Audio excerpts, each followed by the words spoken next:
क्या आप जानते हैं माता सीता के पिता राजा जनक को भी जाना पड़ा था नर्कलोक। दरअसल राजा जनक का समय जब धरती पर पूरा हो गया तब राजा जनक स्वर्ग की ओर जाने लगे, मगर जैसे ही उनका विमान नर्कलोक पहुंचा वहां के लोगों ने राजा जी से आग्रह किया, आप यहाँ से मत जाइए क्योंकि आपको छूती हुई हवा जब हमें स्पर्श कर रही है तो उससे हमें बहुत सुकून मिल रहा है।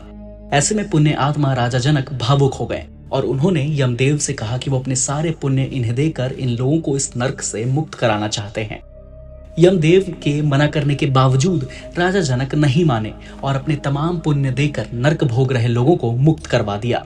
लोगों को मुक्त करवाने के बाद भी राजा जनक चिंता में थे। यमदेव के पूछने पर उन्होंने बताया, यमदेव आप सब जानते हैं पुण्य आत्मा को इस रास्ते कभी नहीं ले जाया जाता, तो मुझे इस रास्ते क्यों ले गए।